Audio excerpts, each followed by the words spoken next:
Goeienaand en baie welkom, dis ons goeie nuus om 7 en dit is dan die 4de Junie vandag en ek hoop dat het met elkeen baie goed gaan. Nou ons is so 'n bietjie besig met 'n reeks hier die ark en vandaand gaan ons weer 'n bietjie daaroor saam dink. Maar ja, dis 'n mooi gedeelte eintlik uit 1 Samuel 5. Ons het in die begin so 'n bietjie na die eerste gedeelte gekyk en vandag dan 'n bietjie na die tweede gedeelte van 1 Samuel 5. Maar kom ons bid saam. Here ons God, hoe groot is U, aan U behoort die koninkryk en die krag en die heerlikheid en aan U alleen. En daarom Here, as ons weer vanaand saam dink oor die ark, mag die grootheid van wie en wat U is, dat ons nie U kan druk ergens in 'n boksie nie, dat U nie ronddraabaar en rondskuifbaar na ons eie grille is nie. Mag dit ons net weer aangryp van wat 'n wonderlike Here ons aanbid. Wil U ons dan nou seën deur U Gees en ons vra dit in Jesus naam. Amen. Nou ja, lees gerus saam met my, wat sê 1 Samuel 5, 1 Samuel 5 vers 1, ja, is eintlik van vers 1 tot en met 5, gaan oor Israel, wat hulle het oorlog gehad, en dan verloor hulle, en dan bring hulle die ark, want sê hulle, ons moet die ark gaan haal, dan is die Here by ons, en dan as hulle die ark nou gaan haal het, dan verloor hulle weer, en dan maak die Filistyne, maak die ark buit, hulle vat die ark, en dan vat hulle hom na hulle eie God, na Dagon, sit hom daar by Dagon neer, en dan val Dagon om, en dan sit hulle maar Dagon weer, ek weet jy, afgod omval is nie so erg nie, hy sit hom maar net weer terug op sy plek, en dan val Dagon weer om, en dit het alles gebeur in 'n stad met die naam van Asdod, wat een van 5 Filistynse stede was, en dan lees ons nou verder wat gebeur vanaf vers 6 af. Die Here het die Asdodite swaar gekastei. Hy het Asdod in sy gebied in beroering gebring en hulle met pestswere getref. Toe die mense van Asdod sien dat het so gaan, sê hulle, die ark van die God van Israel mag nie by ons bly nie, want sy hand lê swaar op ons en ons God Dagon. Hulle het boodskappers gestuur en al die regerings van die Filistyne en Asdod laat by mekaar kom en gevra, wat moet ons maak met die ark van die God van Israel?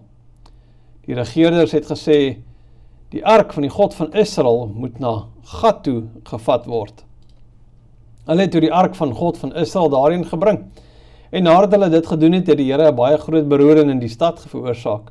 Hy het die mense van die stad, klein en groot, met 'n plaag getref. Ook by hulle het daar pestswere uitgebreek.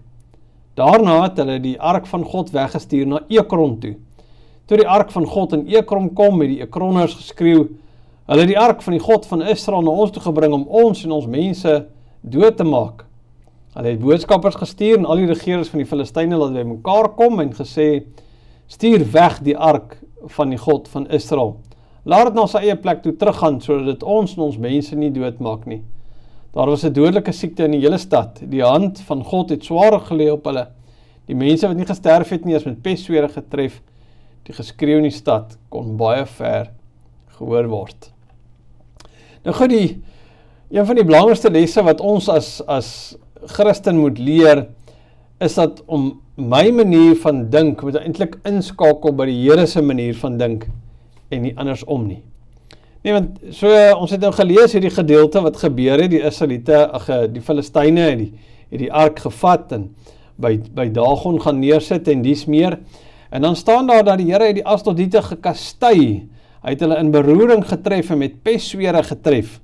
Nou, as jy lus is, kan jy 'n bietjie gaan kyk na die 2020 en hy het 'n baie interessante voetnota oor die pestswere. Maar goed, en dan van daar af vat hulle die ark na 'n plek of 'n stad met die naam van Gat toe. En dan weer beroering, pestswere. En dan Ekron toe, en dan tref die Here die mense daar ook, en dan sê hulle ook, die hand van die Here het swaar op hulle gelê.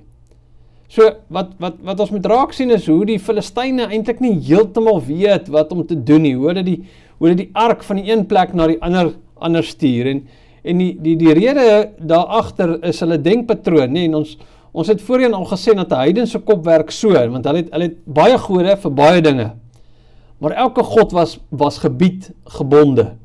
Die god van een gebied het nou nie gesag of krag gehad in 'n ander gebied nie, want daar's weer 'n ander god. En dis hoekom die ark gestuur word van die een plek na die ander, want die ark was veronderstel in hulle koppe om gebonde te wees in die gebied van Israel. En dan sit nie sommer net willekeurige stede waarna toe die ark gestuur word nie. Nee, Hy word eintlik verder, kom ons sê maar dieper in Filistynse gebied ingestuur.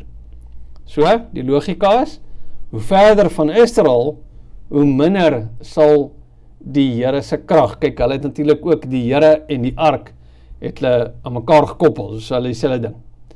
So, en dis hoe hulle koppe gewerk het, nie, dat jy kan op 'n manier, kan jy van die Here se werking, die Here se krag, kan jy ontslaa raak, deur bloot om net na 'n ander gebied toe te stuur. Stuur die ark dieper in die Filistynse gebied in, dan gaan die Here se krag swakker word, totdat hy eintlik so ver is dat hy glad nie meer krag het nie. Maar, hulle manier van dink werk nie. Hoekom nie? Want hulle hou nie rekening daarmee, dat God is 'n almagtige, alomteenwoordige skepper van hemel en aarde, dat hy is nie gebiedsgebonde nie, dit gebeur glad nie in hulle koppe nie, hy is nie plekgebonde nie, hy is alomteenwoordig. 'n Mens kan hom nie na 'n ander plek toe stuur en van hom ontslaa raak nie, jy kan hom nie agterlaat ergens en dink, hy het nie beheer van my lewe hier nie. Jy kan nie sy oppergesag ontvlug nie. En die Filistyne het eintlik hierdie les so 'n bietjie op 'n harde manier geleer. Nie waar nie, net eintlik soos Jona. Nee, Jona het dieselfde ding. Die Here stuur hom en dan sê nee wat, ek gaan ander kant toe en dan sal die Here my nie daar pla nie. Maar die Filistyne, oral waar hulle kom, tref die Here hulle. Op elke plek. Maak nie saak wat hulle probeer om van die Here ontslae te raak nie, dit werk nie. So die vorige keer het ons gehoor na die Israeliete vra, nee, wat gaan aan? Waarom werk dinge nie uit soos wat ons dink nie? Waarom laat die Here ons vlug voor die Filistyne? Waarom werk die ark nie? Nee, want dit was hulle geluksbringer, nou werk dit nie. So, hoekom werk ons manier van dink nie? En nou sit die Filistyne eintlik met dieselfde vraag, nee, wat is aan die gang? En hoekom werk dinge nie soos wat dit veronderstel is om te werk nie? Hoekom is die ark nie hierdie oorwinningstrofee vir Dagon nie? Hoekom rus die vernietigende krag van die Here op ons, al stuur ons die ark net dieper in ons gebied in? Hoekom werk ons manier van dink nie? Nou vir ons, vandag is dit dalk so 'n bietjie maklik, want ons het ander denkpatroon. Nee, ons weet, God is alomteenwoordig, ons koppe werk nie soos 'n heidense nie. Maar miskien moet ons onsself dit regtig afvra, nee, is die Here regtig vir my en vir jou alomteenwoordig? Besef ons dit? Of los ek die Here so nou en dan, ek gaan kerk toe en dan sluit ek Jesus toe as het ware 11 uur in die kerk, is nou klaar. Nee, en verder het die Here absoluut, maar die res van my Sondag en tot en met die volgende Sondag of 2-3 weke verder gebeur, het niks met die Here te doen nie. Dis maar dieselfde, nie waar nie. Of ek dink ja, die Here se dinge by die kerk en dit is so, het maak sin, maar die Here moet tog net nie saam gaan as ek partytjie toe of rugby paviljoen toe of werk toe gaan nie.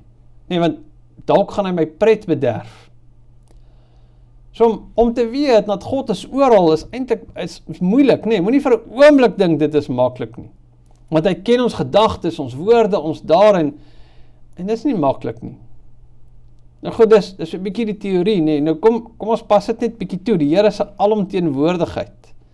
Nou, ek kan nie van jou lewe praat nie, nee, maar ek kan my eie lewe, kan ek maar kyk, en ek kan oor my eie lewe kan ek praat. Ek het baie keer dinge wat in my lewe, wat ek gedink het, die Here hoef nie daarvan te weet nie. Nee, wat ek nou mee besig is, weet ek is bitter verkeerd, maar ek soek nie die Here daar nie, want net nou bederf hy my, net nou maak hy die dinge vir my moeilik. En dis iets van daai, ek weet dis verkeerd, maar dis tog lekker, nee, en daarom moet die Here dit nie wegvat nie. Daarteenoor sê die Here baie duidelik, wees heilig, want ek is heilig. So, wat ons dan doen, of miskien nie ons, miskien is dit net ek, maar as mens so iets besig meer is, en dis presies wat sonde doen, is sonde begin so iets van 'n energie op van homself opbou, mens hou op Bybel lees, mens hou op bid, want op 'n manier dink jy kan nou van die Here ontslaa raak. Hy sal my nie meer pla nie, ek is uit sy grondgebied uit. Of ons sit die Here in boksies, nee, waar nie, hierso pas die Here, maar die Here pas nie daar nie, so hy moet nie daar wees nie. Hy is my kerkboksie, wat ek kom, hy is nie my ander boksies nie. Ons gee hom 'n sekere grondgebied in my lewe, want op ander plekke gaan hy dalk net my lekker kom wegvat. Die moeilikheid van so 'n tipe lewe is, en daarvoor kan ek regtig getuig, is dat jy loop ergens jouself vas. Want, jy sien, die Here is nie eintlik bekommerd oor ons pret nie. En as hy ons pret moet bederf, om ons ewige lewe te verseker, dan gaan hy dit doen. En as hy iemand gaan moet gebruik om dit te doen, dan sal hy dit ook doen. Want die Here, hy kan ons pret bederf binne oomblikke, en dis nie straf nie, dis opvoeding. Neem maar net van Nebukadneser, die Here het vir hom in die veld laat bly soos 'n dier. Hy moes gras eet soos 'n bees, en sy naels het gegroei soos 'n voëlsins, waansinnig, Daniël 4. Nou wat met Nebukadneser gebeur het, is hy was koning van die grootste wêreldmoondheid van sy tyd, Babylonië. En dit was vir hom lekker uit die aard van die saak. Hy het mag gehad, en rykdom, en roem, en alles wat sy sondige hart begeer het, dit kon hy kry. En toe kom bederf die Here sy pret. Hy word onthef van sy koningskap, hy word verban. Polities was al goed in die werk wat die Here bestuur het. Hoe lang hy in die veld gebly, dit weet ons nie, maar as jou naal so lang groei, dan was hy nie net vir 'n paar dae of vir 'n week daar nie. Nebukadneser moes besef, dat die Here alleen is God, en dat hy oral God is, ook in Babylon. En Nebukadneser het, en hoe? So die Here gaan vir my en vir jou kom konfronteer, en hy konfronteer ons met die genade in Jesus Christus.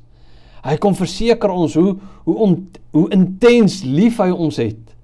En hy sal ons tot die besef bring dat sy seun gesterf het vir al ons sonde, ook vir ons heidense denkpatrone. En as hy die mat onder ons moet uitdruk om dit te kom besef, dan sê hy eenvoudig, my kind, ek doen dit tot jou eie beswil. Want daardie ding waarin jy vasklou, of het nou 'n verhouding is, of sport, of kultuur, of drank, of wat ook al, daardie dinge waarin ons vashou, daardie grondgebied waar ons die Here nie wil hê nie, dit kan nie 'n fraksie vir ons doen, dit wat die Here vir ons gedoen het nie. Hy wil alles in ons lewe wees. En as ons die genade van die Here kan besef, dan kan ons loskom van daai klomp goed, en dan begin sy gees in ons werk, en weet jy wat dan? Dan bring dit by 'n plek waar ons kan eintlik krul van seer, van berou, van sonde, en dit is so regtig opregte berou, is baie seer. Want die Here is nie so bekommerd oor ons gemak nie. Hy stel belang in ons verhouding met hom. En dit is maar so, dat deur seer kom genesing. As jou galblaas jou pla, dan moet hulle hom oopsny en uithaal. Nou ja, die dokters gebruik verdowing. God nie altyd nie. Want die groot ding is, as ek en jy ons sondige pret vir die Here gee, dan sal ons weer rondspring van vreugde, want ons besef net weer hoe ons vergewe is in Christus. En ons kry 'n geweldige nuwe lewenslus, want sonde hou ons terug, en dit maak het ons skuldig voel, en dit maak ons bitter, en as 'n klomp goggas daarby betrokke. Sonde breek af, terwyl die Here wil hê ons moet vorentoe gaan, en die Here wil herstel, en die Here wil genees, want die Here gee om, regtig, hy doen. En dis die motivering van alles wat hy doen. En ons verstaan nie altyd waarmee hy besig is nie, en ons hou nie altyd van die dinge waarmee hy besig is nie, maar hy doen dit alles omdat hy omgee. En hy wil hê dat ek en jy moet vry lewe, vry in Christus van hierdie klomp goeders wat ons eintlik net terughou en weghou van hom af. Ongelukkig kry mense ook seer, sonde is baie keer soos 'n klip in die water, dit kring uit, maar die Here is getrou. Hy bring vrede. So, hoe moet ons dink oor die Here se alomteenwoordigheid? Mens kan dit nie beter sê as Psalm 139 nie. Hy sê, Here, U sien dwars deur my. Hy sê, U ken my. En of ek sit en of ek staan, U weet dit. En my gedagtes, U weet wat dit is nog voordat dit by my opkom, en of ek reis en of ek oorbly, U bepaal dit, U is met my baie goed bekend. En dan bietjie verder, dan sê hy, waarheen kan ek gaan om die gees te ontvlug? Dis presies wat die Filistyne probeer het en nie kon reg kry nie. Waarheen kan ek gaan om aan U teenwoordigheid te ontkom? Hy sê, klim ek op na die hemel, gaan lê ek in die doderyk, U is daar. Ooste, weste, verre weste, ook daar is U. Maar dan kom hy hierdie punt wat hy sê, deurgrond my, o God, deurgrond my hart, ondersoek my en sien tog my onrus raak. Hy sê, Here, kyk of ek nie op die verkeerde pad is nie, en lei my op die beproefde pad. Interessant, nie die gemaklikste nie, nie gelykpad nie, jy sien, beproefde pad is nie noodwendig N2 nie, is 'n pad met slaggate en heuwels en hobbels, dit is seer, maar as die Here se pad, soos goud gelouter, en ons kom beter aan die ander kant uit. Die Here wil my en jou harte nuut maak, en hy wil ons uitnooi, sommer nou ook om te sê, man, gaan ergens, gemaak die deur toe en bid en huil dit uit. Daardie goeters wat jy weet, jy besig is om die Here uit te skuif, want jy is eintlik, wil jy hom nie daar hê nie. En dit is so baie keer sit ons maar met ons eie egos, ons dingetjies, ons eie eks. Ag maar, los dit ergens, iemand sal dit skoonmaak. Gaan net na die Here toe, opreg. Gaan gee vir hom alles. Dis reg, dis die vrede werd. Want hy gee om. Hy is alomteenwoordig en hy is alomteenwoordig in sy liefde ook. Amen. Kom ons bid. Ons Vader, Here, mag ons elkeen ook hierdie gedeelte ter harte neem, dat ons kan U nie ronddra van plek tot plek en op 'n manier U krag so verminder nie. U is 'n God wat ons harte deurgrond en daarom wil ons ook bid, Here, lei ons op die beproefde pad. Deurgrond ons, sien ons onrus raak, deurgrond ons harte. Lei ons soos wat net U kan. Amen. Baie dankie vir jou tyd. Ek hoop jy het 'n baie lekker aand en 'n pragtige week verder. Groetnis.